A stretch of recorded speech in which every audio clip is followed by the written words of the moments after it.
Shalom saudara, kita memasuki Abam episode 513 ya. Dari wanita usia 34 tahun tidak menikah ya. Salam, selamat pagi Pak Eras. Saya mau tanya, saya seorang wanita berusia 34 tahun dan tidak menikah. Tidak atau belum ya. Tapi saya lebih banyak mengurus papa saya yang sudah lansia. Yang menjadi pertanyaan, apakah wajar saya tidak menikah karena mengurus papa saya, Pak? Tidak menikah dasarnya harus kehendak Allah. Tetapi Allah memberi kepada kita kebebasan.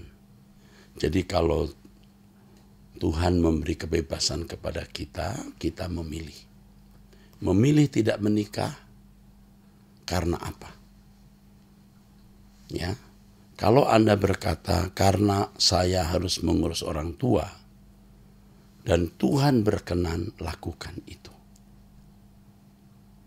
Artinya kalau nanti satu hari papa meninggal, itu pastinya, ya pastinya. Anda sudah terlanjur janji tidak menikah, lalu Anda menikah kan jadi masalah. Ya, lebih baik kita menyerah saja kepada Tuhan dan berkata, Tuhan, kehendak-Mu yang jadi. Kalau Engkau menghendaki aku tidak menikah, amin. Jika Tuhan menghendaki aku menikah, amin. Tetapi jika Tuhan lalu menunjukkan sesuatu proyek atau pekerjaan Tuhan, misalnya seseorang diberi Tuhan tugas membuka yatim piatu, panti jompo, menjadi penginjil, full timer gereja, lalu berkata, lalu berjanji, bertekad, berkomitmen tidak menikah, ya tentu bagus. Paulus pun berkomitmen tidak menikah karena pekerjaan Tuhan. Tapi bukan karena sakit hati, bukan karena patah hati, bukan sekedar karena orang tua. Bukan sekedar karena orang tua. Di atas orang tua ada Tuhan yang kehendaknya kita junjung tinggi lebih dari perasaan sentimental kita terhadap orang tua atau kepada siapapun. Ya. Mungkin ada faktor lain mengapa kamu tidak menikah atau belum menikah. Mengalir saja dengan Tuhan, ya. Ya, di langit baru, bumi baru nanti, semua yang ada di bumi ini akan kembali berlangsung. Nah, Tuhan memberkati. Usia 44 tahun, ibu rumah tangga, guru autis. Salam Pak Eras, begini Pak Eras, saya dulu single lalu saya menikah dengan duda, anak 3. Laki-laki 1, 2 perempuan dan sudah besar-besar. Usia pernikahan saya sekarang berjalan ke 7 tahun, Pak Eras. Dan perjalanan pernikahan saya selama ini long distance relationship. Pulang 2 minggu sekali. Dikarenakan saya menjaga anak autism yang sangat berat, perilakunya tidak bisa ditinggal kapan saja. Selama saya bekerja, suami menganggur dan hanya mengelola hasil dari gaji saya. Semua gaji saya yang pegang suami. Saya long distance relationship, jadi dari jauh LDR, dengan suami sudah kesepakatan bersama dari awal nikah. Singkat cerita, dengan berlangsungnya waktu sekian lama, suami membuka usaha kafe yang di dalamnya pekerjaannya sebagian wanita, pekerjanya. Ya. Belakangan ini saya merasakan kejanggalan dalam sikap dan tingkah laku dari suami saya yang seperti menyembunyikan sesuatu dari saya. Ternyata diam-diam suami saya ada hubungan dekat dengan manajer kafe kami ini. Sering pergi berdua keluar kota tanpa saya tahu. Kalau saya tanya alasan suami, ada kerjaan yang harus dikerjakan. Lama-lama hubungan mereka tercium sama saya. Dan saya tanya langsung dengan suami. Sebagian suami mau mengakui dan sebagian masih banyak ditutupi dari saya. Singkat cerita kami bertengkar hebat karena saya minta suami untuk jujur. Tapi suami malah marah-marah. Akhirnya seperti kena gap Karena Gap suami memutuskan untuk menceraikan karena saya dibilang sudah merendahkan suami dan suami merasa dituduh. Bagaimana saya harus bersikap, Om? Jujur saya tidak mau bercerai karena saya masih ada rasa sayang. Walau suami masih suka bohong sama saya. Mohon dibimbing Om dengan konseling karena saya stres tanpa pendampingan. Mohon direspon. Oke. Ketika pertanyaan ini saya jawab, ibu ini sudah dihubungi orang saya untuk dibimbing. Kasihan. Ya. Single, punya anak, hanya anak-anak tiri ya. Dengan nikah dengan duda. Ibu ini sendiri rasanya tidak punya anak ya. Gajinya dia tidak nikmati, dia seperti kuda seperti sapi perahan atau kuda yang menarik kereta, yang terima uang size-nya, yang terima uang orang lain. Ya. Ini suatu pernikahan yang tidak wajar. Ya. Long distance relationship. Kasihan. Ibu ini, kamu itu orang baik. Punya jiwa mengabdi yang tinggi. You ngurus seorang autis yang harus dijagai 24 jam kira-kira begini. Yang tidak bisa ditinggal. Kamu hebat ya. Saya bisa mengerti kalau kamu berani menikah dengan pria yang punya 3 anak. Karena memang kamu punya jiwa mengabdi. Tapi hidup seperti ini adalah hidup yang diperbudak. Kamu diperbudak. Jadi kalau kamu merasa masih mencintai suami, tidak mau cerai ya tidak apa-apa. Tapi saya beritahu bahwa pada dasarnya kamu dengan suamimu itu belum atau tidak berkeluarga dengan baik. Apalagi kalau suamimu sampai melakukan perselingkuhan. Dia kejam sekali, dia tega. Uang kamu dipakai untuk hidupnya, hidup anak-anaknya. Lalu dia berbuat begitu, itu kejam sekali. Kamu mencintai pria yang salah. Kalau menurut saya kamu lebih baik fokus ke langit baru, bumi baru saja. Ya, saya tidak yakin suamimu mau berubah dalam waktu singkat ini. Sebab kamu sudah tidak pernah pulang atau jarang pulang. Suami juga punya kebutuhan, bisa saja kebutuhan biologis. Dia tidak mampu menahan diri, ya akhirnya bisa jatuh. Hidup kamu cukup ruwet. Tetapi saya harus beritahu, lebih baik kamu memfokuskan diri mencari Tuhan, langit baru, bumi baru saja. Bekerja dengan baik, uangmu kamu simpan untuk hari tuamu nanti. Ya, saya kira jawaban saya ini akan membuat pikiranmu terbuka. Kamu tidak ingin cerai, tapi kamu mencintai pria yang kurang atau bahkan mungkin tidak mencintai kamu secara patut. Sedih ya, membaca ini aku sedih. Jangan takut kehilangan siapapun, tapi takutlah kehilangan Tuhan. Saya khawatir kamu tidak melekat dengan Tuhan. Ya, secara de facto kamu dengan suami sudah pisah sebenarnya. Walaupun belum pisah total, tapi secara de jure mungkin masih ada ikatan perkawinan. Kalau pria ini mengancam kamu untuk cerai, waduh, itu kejam. Kalau saya jadi kamu, saya tidak akan meneruskan hubungan itu. Saya lebih baik mencari Tuhan, mencari langit baru, bumi baru. Jangan buang waktumu untuk sesuatu yang sia-sia. Oke, saya kira jawaban saya itu. Dengan hati sedih dan agak marah. Ya, Tuhan memberkati kamu. Dari wanita usia 42 tahun, single mom, sekarang jemaat di Rehoboth Gajah Mada. Salam Pak Eras, makasih buat khotbah-khotbah Bapak yang mengubah kehidupan saya. Terutama doa pagi. Sedikit cerita Pak, dulu saya kalau berdoa 5 menit saja rasanya lama dan sudah tidak betah. pikiran kemana-mana. Tapi sejak sering doa pagi 1 jam, terasa cepat Pak. Tapi sejak doa pagi 1 jam terasa cepat sekali Pak. Walaupun kadang saya di hari biasa harus sambil menyiapkan makan untuk anak sekolah.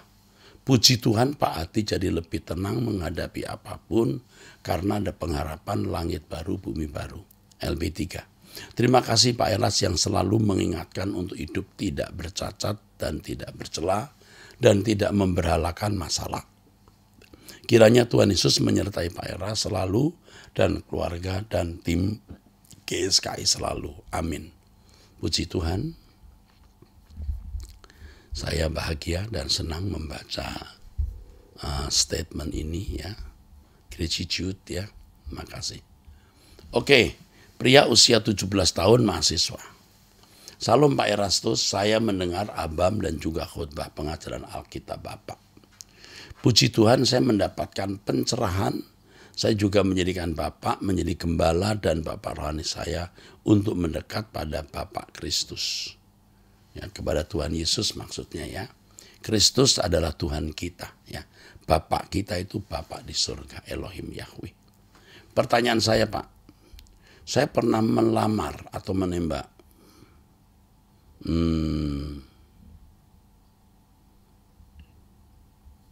Ini sudah pernah saya baca ini.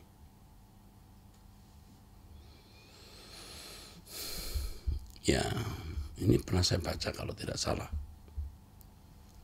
Pernah menembak wanita, wanita itu tidak menerima, dia luka, begitu ya.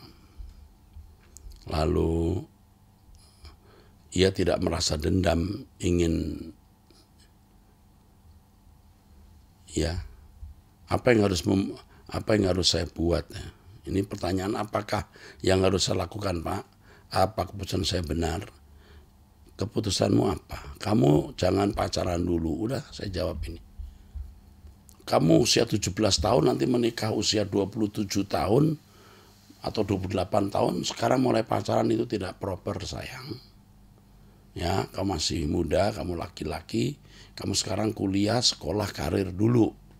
Tidak nembak-nembak dulu, itu saja harus pesan Om Eras. Ingat, tidak nembak-nembak dulu. Kuliah, sekolah, ya, karir itu dulu. Nanti Tuhan tunjukkan wanita yang baik, ya. Jangan kau berpikir kalau kamu tidak diterima wanita ini, kamu tidak akan menemukan wanita seindah dia atau tidak menemukan wanita secantik dia. Masih banyak, nak. Oke. Nasihat Om Eras, sekolah kuliah dulu, ya. Karir dulu, bukan mencari jodoh dulu. Itu nanti ada waktunya. Sekarang belum usia 17 tahun, belum berpikir jodoh. Ingat itu. Tapi pikir pacar Pak, sama. Pacaran itu kan sarana untuk mengenal lawan jenis guna memasuki jenjang pernikahan. Kalau pacaran hanya main-main itu wasting time. Kamu akan merusak dirimu dan merusak orang lain. Oke. Dari pria usia 33 tahun di Lampung. Salam Bapak Erastus, kedatangan Tuhan Yesus yang kedua kalinya di mana ya? Apa di Wahyu 19 ayat 11, penunggang kuda putih atau mau kerajaan 1000 tahun atau dia akan sebelum hukuman terakhir Wahyu 20 ayat 11. Soalnya saya mendengar Pak Wiknyo Tanto berkata, Tuhan Yesus datangnya yang kedua di awan nggak nyampe nginjek tanah. Kalau di 1000 tahun ada yang dibangkitkan, hanya yang tertentu yang minimal kehilangan nyawanya atau dipenggal dan statusnya jadi raja dan hanya sedikit mungkin. Dalam kurung kalau Kristen yang biasa-biasa tidak masuk, tetap bobok. Itu yang kebangkitan pertama. Di perikop ini terus ada kata Wahyu 20 ayat 4. Memerintah sebagai raja bersama-sama Kristus untuk 1000 tahun. Berarti Tuhan nginjak di bumi dong Pak. Maaf Pak, saya awam karena nggak sekolah teologi. Jadi kurang paham. Memang di Alkitab tidak ditulis Yesus menginjak tanah. Dikatakan dia di awan-awan. Nah, kita menghadapi masalah mengenai kerajaan 1000 tahun. Kalau ada kerajaan 1000 tahun berarti Tuhan Yesus menginjak tanah. Nah, ini persoalannya. Apakah kerajaan 1000 tahun itu lahir harfiah, fisik, atau kerajaan 1000 tahun itu figuratif. Ya. Kata 1000 di dalam bahasa Alkitab itu berarti panjang, tidak tepat 1000. Harus dipahami itu. Dan kalau bicara soal kebangkitan kedua, kebangkitan pertama haruslah kebangkitan ketika Yesus bangkit. Pada saat itu bersama-sama dengan Yesus juga dibangkitkan orang-orang saleh. Itu kebangkitan pertama. Sejak itu gereja bekerja, iblis ditaklukkan, dikalahkan. Sebagai raja-raja memerintah tidak harus berarti secara harfiah. Kuasa Tuhan hadir, kerajaan di dunia dikalahkan atau ditaklukkan. Lalu kebangkitan kedua nanti. Ketika Yesus datang di awan-awan, yang masih hidup diubah dalam sekejap tubuhnya, dan yang mati akan bersama-sama dengan Tuhan selama-lamanya di surga. Jadi dikatakan selama-lamanya itu ya tidak turun naik seperti bendera. Secara detail nanti saya akan khotbahkan mengenai kerajaan 1000 tahun, tapi di kesempatan ini saya tidak bisa menjelaskan, nanti malah salah. Ya, Tuhan memberkati. Salam Bapak Pendeta Erastus Sabdono. Bapak, saya minta didoakan agar saya bekerja kembali. Saya sudah setahun tidak bekerja atau menganggur dari bulan Januari 2022 sampai dengan saat ini. Saya sudah tahun tidak bekerja atau menganggur dari bulan Januari 22 sampai pada saat ini. Saya terakhir bekerja dengan posisi General Manager di perusahaan properti dengan pengalaman bekerja 11 perusahaan, dan saya sudah melamar dengan jumlah lamaran kerja sebanyak 1.100 lamaran. Hebat sekali. Tapi belum diterima. Ada yang memanggil untuk interview, tapi perusahaan tersebut hanya mengambil ide dari saya lewat interview. Saat ini saya sudah pada kondisi psikolog yang sangat rendah.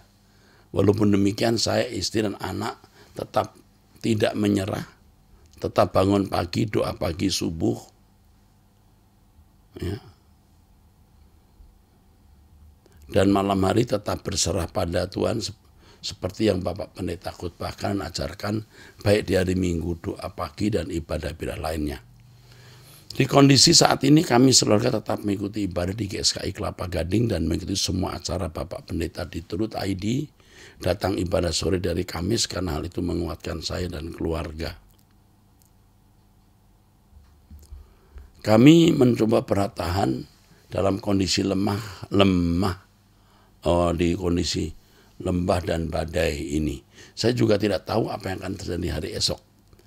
Banyak kewajiban yang harus dibayar dan ada beberapa aset yang harus direlakan terjual agar bisa bertahan hidup.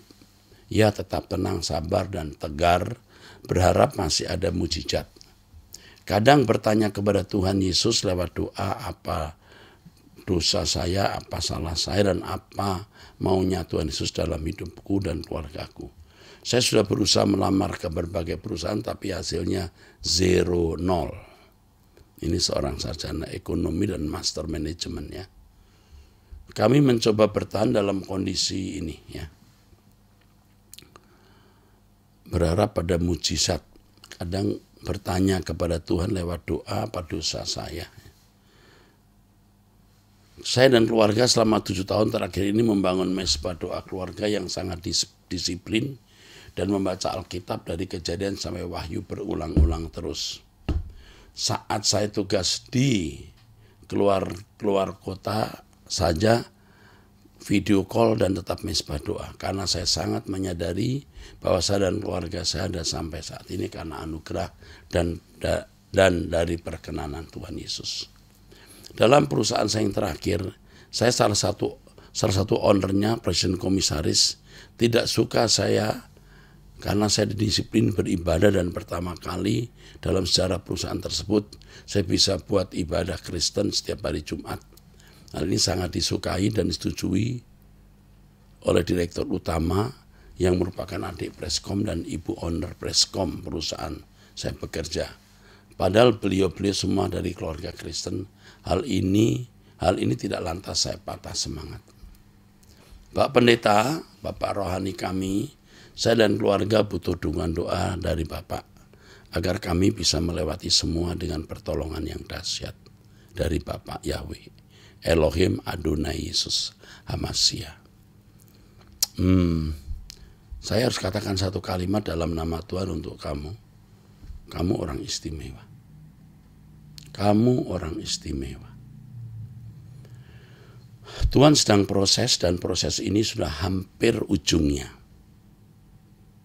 Kamu cerdas, tapi kamu temperamen. Termasuk orang yang temperamental. Tuhan sedang menggarap kamu. Pada waktu kamu susah seperti hari ini, kamu mencari Tuhan. Tetapi kalau kamu tidak mengalami keadaan seperti ini, ada bahaya di dalam hidup kamu. Dan Tuhan mengizinkannya supaya kamu untuk sementara waktu di dalam kesulitan guna mempersiapkan diri diberkati Tuhan. Ya. Coba bertahan. Tidak lama Tuhan akan memberi kamu jalan keluar. Kamu tunggu. Ya, kamu tunggu. Ada jalan keluar yang Tuhan sediakan untuk kamu. Karena kamu jemaat GSKI, maka staf saya akan menghubungi kamu. Apa yang bisa membuat kamu teduh, tenang, dan bisa dibantu. Kalau kamu jemaat GSKI Kelapa Gading. Ya. Ingat kalau Tuhan sudah pulihkan kamu harus mengabdi melayani Tuhan. Jangan sampai kamu jatuh dalam dosa. Ingat ini. Jangan sampai kamu jatuh dalam dosa. Tuhan mengizinkan kita mengalami lembah-lembah kekelaman ini untuk mengkikis manusia lama kita dan menghindarkan kita dari kejatuhan. Dan ke depan supaya jangan melakukan kesalahan. Saya tidak bisa bicara lengkap. Tapi kamu tahu apa yang saya maksud. Kamu tahu kelemahan kamu. Dan kamu tahu bahwa ini sangat berguna untuk menyelamatkan dirimu dan keluargamu. Kamu tahu yang saya maksud. Oke, Tuhan memberkati. Kita teruskan ya. Pertanyaan berikut.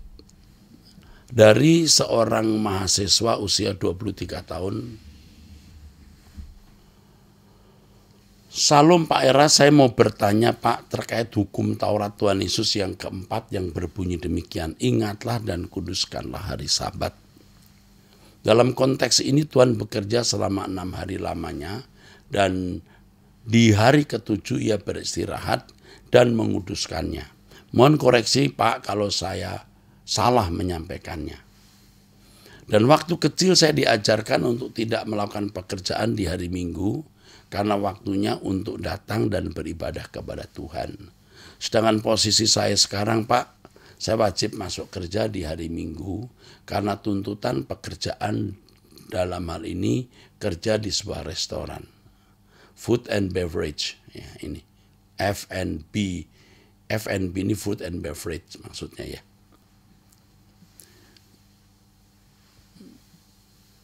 Sehingga maksud saya kalau hari Minggu tetap bekerja sehingga tidak ada waktu untuk beribadah kepada Tuhan. Seperti yang Tuhan firmankan, kuduskanlah hari Sabat. Dan sudah berjalan 2 tahun Pak, saya tidak pernah beribadah ke Tuhan. Meskipun saya ada kerinduan besar untuk datang beribadah. Namun karena peraturan tempat saya kerja sehingga terlewatkan dalam kondisi seperti ini. Apakah saya berdosa karena melanggar perintah Tuhan? Atau apakah saya harus cari pekerjaan baru Pak yang ada pada waktu untuk bisa ibadah di Minggu? Meskipun saat ini mencari kerja yang bisa libur di hari Minggu sedikit susah Pak. Saya harus bagaimana Pak? Tolong pencerahannya. Oke. Aduh, saya berharap kamu tidak buru-buru keluar dari tempat pekerjaan. Saran saya tetaplah bekerja di situ. Kamu harus tahu bahwa Sabat menurut orang Yahudi itu kalau sekarang ini Jumat malam dan Sabtu, bukan Minggu. Jadi kalau Tuhan memberi perintah agar kita menguduskan hari Sabat adalah, maksud saya kalau Tuhan memberi perintah agar bangsa Israel menguduskan hari Sabat, maksudnya adalah ada waktu mereka beribadah kepada Tuhan. Ibadah menurut bangsa Yahudi, yaitu melakukan seremonial di Bait Allah atau di kemah suci. Sedangkan kita, ibadah kita itu di dalam roh dan kebenaran, tidak lagi terikat pada hari. Semua hari harinya Tuhan.